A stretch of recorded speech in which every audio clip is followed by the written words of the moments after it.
আসসালামু আলাইকুম ওয়া রাহমাতুল্লাহি ওয়া বারাকাতুহু। আপনারা দেখছিলেন সূর্য ব্লকের নতুন নতুন সিরিজগুলো, যেগুলি অনেক অনেক সুন্দর দেখার মতো, আর দেখলে সবার কাছেই ভালো লাগবে। কারণ খবরগুলি এরকম যে সবার কাছেই ভালো লাগবে, ভালো না লাগে আর কোনো উপায় নেই। যাই হোক, কাতার এয়ারপোর্টে চলে আসছি আমরা। এখান থেকে উমরার জন্য নিয়ত বাঁধবো, তারপর এখান থেকে আমরা রওনা দেব।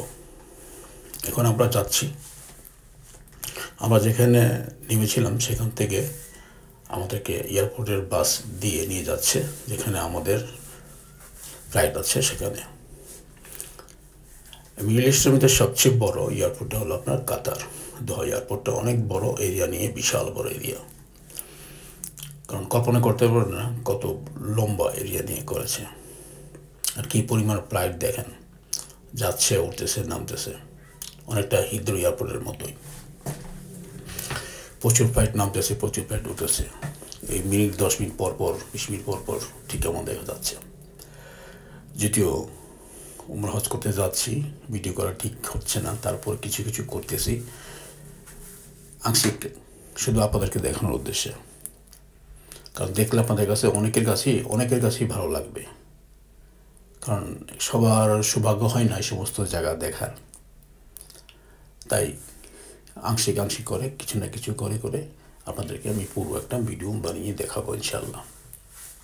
যেখানে যাই না কেন, যেখানে যে অবস্থা থাকি না কেন, কিছু না কিছু করার চেষ্টা করব। আবার অনেক জায়গায় ভিডিও করাও বারণ আছে, সব কিছু দেখতে হবে, কখন করা যায় কখন না করা যায়, সেজন্য আর কি। যাই হোক, সবাই দোয়া করবেন যাতে আমরা সুন্দরভাবে করে আসতে পারি। তারপর দেশে যাওয়ার ইচ্ছে। এখানে আমরা জেদ্দা এয়ারপোর্টে যাব, জেদ্দার থেকে আমরা বাইরোটে অথবা ডোমেস্টিক প্লেন দিয়ে যেতে পারি, বা জানি না, বা ট্যাক্সিও নিতে পারি। ওখানে যাওয়ার পর ডিসিশন নেব কীভাবে যাওয়া যায়। কারণ একা হলে সমস্যা ছিল না, যেহেতু সাথে ফ্যামিলি আছে সেজন্য একটু চিন্তা করে যেতে হবে, যেভাবে ভালো হয় সেভাবে যেতে হবে আর কি।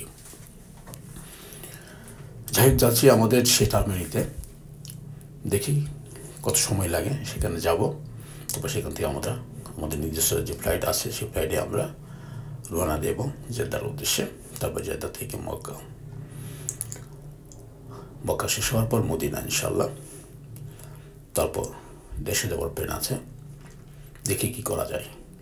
যাই হোক, সবাই ভালো থাকুন, সুস্থ থাকুন। আল্লাহ হাফেজ।